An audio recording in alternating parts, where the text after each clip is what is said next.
Am I the asshole for asking my biological father's wife uncomfortable questions in front of her family? Well, let's find out. I don't know if I'm the asshole here or not. Opinions vary, so I decided to ask internet strangers. I, 16-year-old female, have had a bad year. My mom died in February, and nothing has really gone well since then. She and my biological father were never married, and he wasn't around while I was growing up. I have like a vague memory that he visited once when I was really little, but otherwise he hasn't been around. He says it was because he wasn't ready to be a dad. So it was better that he sent my mom child support and stayed away. Whatever indeed. My mom doesn't have a lot of family. So when she died, my biological father was the one who was asked to take me, and he agreed. I wasn't a fan of the idea, but no one really cares what I think, and it's better than being in a group home, the group home I was at while they figured everything out. He's been okay and mostly lets me do my own thing. His wife Cheryl treats me like I came from juvie and bothers me about every little thing from my clothes, the way I do laundry, to telling me not to get in trouble, like I can't just go to school without doing something shady. They have two sons, 6 and 3, and the 6-year-old mimics her riding my ass. I told my biological father, and he said he would talk to her, but now she just does it when he's not around. Okay, so let's unpack this first paragraph. Already your father's a bit of a dick. I mean, you're not ready to be a dad, but you're ready to make the baby? Grow the hell up, man. I mean, if you're going to make a baby, it doesn't matter if you're ready to be a dad or a mother or not. You step up and you take responsibility. That's the adult thing to do. If you're not ready to have a child, then you shouldn't be ready enough to have sex, because that is a possible consequence. So your dad already in my book is a scumbag. I'm sorry. But moving on, Cheryl is also kind of stepping out of bounds here. Your father's not really your father. He's never been there for you. So he has a very, very thin thread to hang on to if he's giving you constructive feedback. She has zero, okay? I get that you're living with them, but at the same time, your biological father should be the first person to say something. And if he's not doing it, well, it's a new situation. I don't think she should be stepping in and saying something unless you're doing something very harmful. So it seems like she's kind of overstepping her boundaries here. Her family was over to visit this weekend, and her mom asked how I was settling in at school. Cheryl commented that I was staying out of trouble.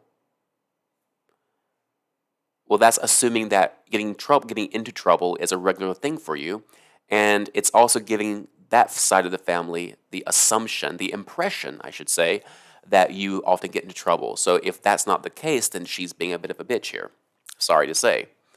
I was nearby, and it just hit a nerve, so I said, "Why do you think I would get into trouble?" She looked embarrassed and said that she knew I came from a rougher area and might not know how things worked here. I asked her what she meant by rougher area, and she said it was more urban. Ooh. I think her mom was embarrassed for her and said that she was sure I've always been well behaved. I asked Cheryl why she thought living in the city meant I would get into trouble. My biological father walked up then, and the subject changed, but later Cheryl was mad because I embarrassed her in front of her mom and implied things. You were right to imply things because she was implying things. I think her mother must have said something. Biological father asked me about what happened, and now they're mad at each other, but he says I should have talked to him instead of picking a fight.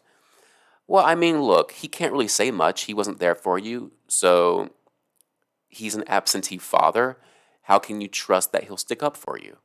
So I would agree that you have to stick up for yourself as well. She was implying things. She was overstepping the bounds, and you were standing up for yourself in this situation.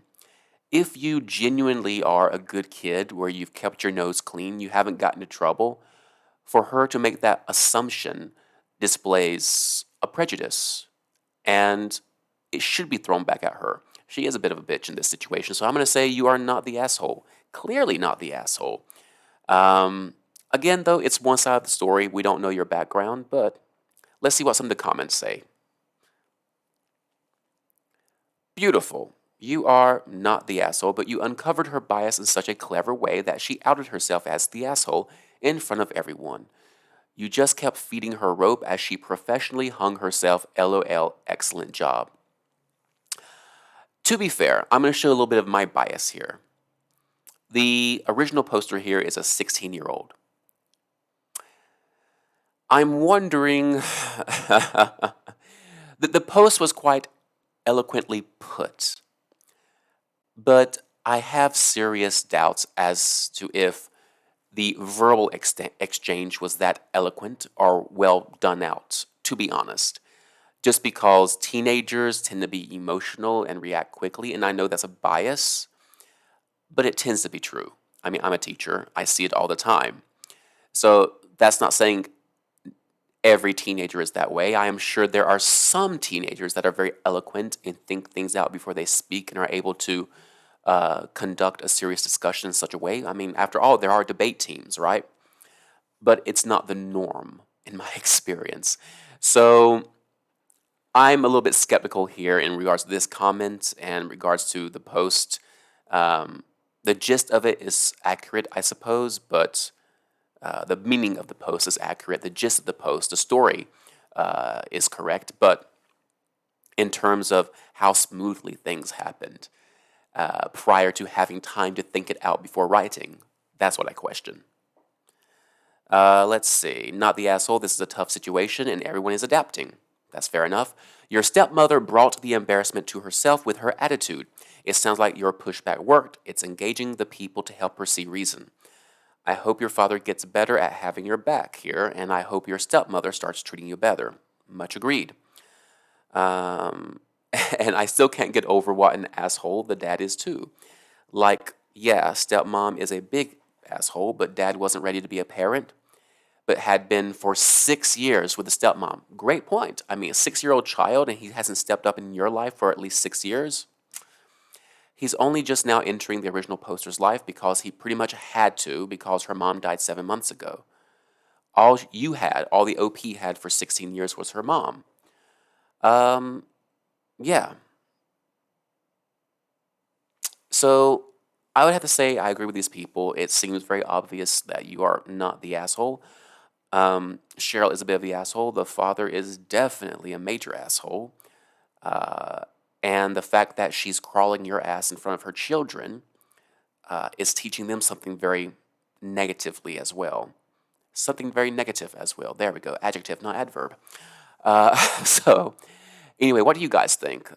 Is the original poster the asshole, not the asshole? Are we missing something here? Leave your answers in the comments below and take care. See you guys next time.